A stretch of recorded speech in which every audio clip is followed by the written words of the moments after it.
충청북도 충주시. 최근 정체를 알 수 없는 궤도의 등장으로 시골 마을들이 두려움에 떨고 있다는데요. 어르신, 여기 뭐 도난을 당했다라고 해가지고. 네. 어디서 나오셨어? KBS. 방송국에서? 네. 어머나. 우리는 아주 많이 일어났어요. 3년을 계속 여기 매달아 놓은 거. 오랫동안 절도범에 시달려왔다는 피해자. 과연 어떤 물건을 도둑맞은 걸까요? 매달아 놓은 거, 씨알 마늘, 굵은 것만 골라서 여기다 매달아 놨는데 네. 늙적을 가져갔어요. 작년인가 재작년에는 2번 잊어버렸잖아. 무려 3년 전부터 시작됐다는 마늘 절도 사건. 피해자는 범인의 정체가 마치 유령과도 같았다고 합니다. 또 따갈까 봐 여기다 걸어놨었어. 여기 옷에다가. 아유, 그걸 어떻게 따갔는지 몰라. 어떻게 알고 따가요? 환장하려고 그러시죠. 작은 거 보면 명절에 설에 먹으려고 여기서 이 뒤에다 감춰놨는데 아마 다 돌아다녔나 봐. 절도범은 숨겨놓은 마늘을 금방 찾아냈는데요. 다행히 흔적을 발견할 수 있었습니다. 마늘이 여기도 또 하나 빠지고 또 여기도 하나 빠지고 내가 계속 가면서 마늘을 주워 가져왔어요. 떨어진 마늘을 단서로 추격을 시작한 피해자. 절도범이 향한 곳은 바로 근처의 버스 정류장이었습니다. 저기서 버스에서 내리서 이래 와가지고 따가지고 또 골로 갔어요. 피해자는 도둑이 버스를 이용해 범행을 저질렀을 거라고 이야기합니다. 독특하네요. 피해를 입은 곳은 비단 이곳뿐만이 아니었는데요. 이거만 뭐래요? 여기 다 두릅 나무라니까요. 여기서부터 저까지 저 위에 저 보이는 거 저기 다 두릅 나무야. 피해자는 지난 봄 킬로그램당 약 3만 5천 원 정도에 거래되는 두릅을 무려 200만 원어치 도난당했다고 주장합니다. 뭐 아침 식전 대바람 눈 뜨자마자 가서 올라가 보니까 사거리 다 따갔죠. 아주 알게도 안 남겨놓고 다 따간 거야. 60kg이 넘는 두릅을 하루아침에 훔쳐간 궤도의 정체, 대체 무엇일까요? 2017년부터 접수된 농작물 절도 신고만 수십 건, 심지어 충주시 전 지역에서 발생했다고 합니다. 하지만 농경지 주변에는 CCTV가 설치되지 않아서 범인을 잡을 수 없었는데요. 제대로 된 단서 하나 찾지 못하던 어느 날, 의외의 장소에서 사건의 실마리를 발견했습니다. 쭉 걸어놨었는데 마늘 걸어놨었는데. 아, 여기에 마늘이 있었어요? 앞서 봤던 피해자와 유사한 피해를 입은 상황이었는데요. 그렇네요. 그 전에 와서 이렇게 쭉 돌아본 거죠. 교회 주변을 돌아보고 그다음에 처음 왔을 때는 일부를 약간 취해서 절취해서 가져가시고 그다음 일주일 후에는 준비해온 가위나 가방 이런 데 다 이제 담아서 가져간 거죠. 마침내 CCTV에 포착된 절도범의 얼굴. 충주시를 떠들썩하게 한 이 궤도의 정체는 마늘로 다가가는 도둑. 그런데 그 모습이 다소 충격적입니다. 한눈에 보기에도 왜소해 보이는 할머니. 나이타를 가지고 나이론 끈을 이제 끊으시려고. 능숙한 솜씨로 마늘을 떼어낸 할머니는 순식간에 현장을 빠져나갑니다. 아, 그럼 저 가방에 그러면은 마늘이 실려져 있는 건가요? 네, 지금 다 끊어가지고 지금 담아가고 있는 거죠. 할머니는 자신의 몸보다 더 큰 배낭에 절도품을 가득 담고 그대로 사라졌습니다.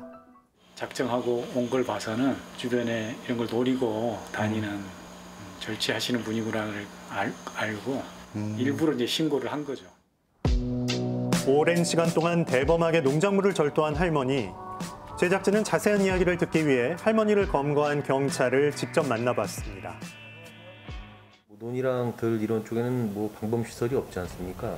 그 전에 들어왔던 사건이나 그리고 뭐 그 마을 주민들 목격자 그런 자료를 토대로 이제 분석을 해서 그 용의자가 이제 그 마을에 버스를 타고 온다는 사실을 알게 됐고 그래서 그 여러 가지 추적을 통해서 그 할머니가 사는 집까지 우리가 찾아나게 된 겁니다. 경찰 조사 과정에서 모든 범행 사실을 시인한 할머니. 어떻게 이런 행동을 하게 된 걸까요? 할머니는 그거를 자기가 드시려고 가져가신 거예요? 그러진 않았어요. 본인이 이제 너무 양이 뭐 많아. 드시는 거는 별로 없었던 것 네. 같고 그거를 이제 길거리 같은 데서 좀 싼 값에 판매를 해서 그 돈으로 이제 생활을 해오신 것 같아요. 쌀도 사 드시고 뭐 필요한 물품도 사시고. 팔아서. 생계를 위해 절도를 저질렀다고 주장하지만 피해자들은 의문을 제기합니다. 오래 가져간 것만 달라고 그러니까 형사들이 아이고 없대요, 다 팔았대요. 그래서 내가 나중에 이랬어. 아니 그러면 노령연금 타고 영세민들은 나라에서 돈을 주는데 그렇죠. 일정 연령이 그 지나면 돈이라도 좀 줘야 뭐가 되는 거 나오죠. 아니냐고 내가 어. 나중에 전화를 하니까 아이고 영세 저 돈 하나도 나라 돈 못 타봤대. 10원도 주민등록이 없대. 지문등록은 물론 주민등록조차 존재하지 않는다는 할머니.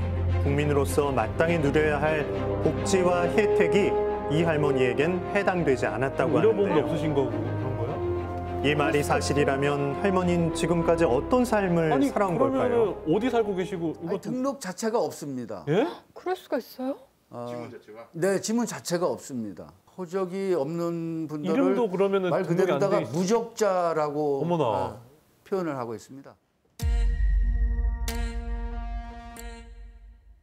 야. 긴 세월을 제대로 된 이름도 없이 생활해온 할머니. 굳게 잠겨있는 방문은 할머니에게 생긴 마음의 벽을 보여주는 듯한데요. 그날 밤 제작진은 할머니를 만나기 위해 다시 거주지를 찾았습니다. 안녕하세요. 안녕하세요. 할머니에게서 그간 힘겨웠던 세월의 흔적이 그대로 느껴지는데요. 아유, 싫어요. 안 해요. 내가 하루하루 벌어서 저기기 때문에 지금 이것 다 가고 났어요. 새우게요. 5시에 갔다가 지금 온 거예요. 요즘에 배추 심고 고추 따고. 근데 자꾸 사람들이 찾아와서 하니까 나도 아주 힘들어. 도움 받는 것도 싫어. 지금은 어떤 도움도 부담이 된다는 할머니. 그냥 돌아서는 제작진이 눈에 밟혔던 걸까요? 쓰세요. 아, 감사합니다. 자기 누체도 혼자 살기 괜찮아요. 그동안 이 좁은 방 한 칸에서의 생활이 인생의 전부였다고 하는데요. 도대체 무슨 사연이 있는 걸까요? 뭐 교회나 이런 데서 뭐 마늘이나 이런 것도 갖고 오신다고 하셨는데 저요? 이제 안 해요. 그래서 너무 피해를 많이 봤다고 하셔가지고. 아니 어머니 왜 그렇게 등록이 안 되는 거예요? 아, 어렸을 때 나왔으니까요. 할아버지 다 아버지 죽고 하니까 이제 이때 혼자 살아왔으니까. 기초생활수급자나 뭐 이런 혜택 같은 거는 어떻게 등록이 돼 해요? 있어요. 제가 그런 걸 진짜 해야 되는데 살다 보니까 그런 걸 못했어요. 75년이라는 긴 세월을 홀로 외롭게 버틴 할머니. 미안해요. 짧은 사과를 끝으로 자리를 떠나셨는데요. 이런 안타까운 사연을 알게 된 경찰은 처벌에 앞서 할머니에게 필요한 실질적인 도움을 드리기로 했습니다. 네. 할머니 행동은 절대 정당화될 수 그럼요. 이거 없으며 범죄는 범죄인데. 명백한 범죄입니다. 하지만 같은 대한민국 국민으로서 그렇지. 제대로 된 의료 혜택 한 번 받지 못하고 낡은 그 단칸방에서 사시는 할머니의 모습이 정말 안타까웠습니다. 출소해도 재범의 우려가 높은 만큼 호적 생성 이후에도 할머니의 안정적인 삶을 위해서 지속적으로 살펴볼 예정입니다. 할머니께서 모든 죄값을 치르고 대한민국 국민으로서 당당하게 새 삶을 살아가길 바랍니다.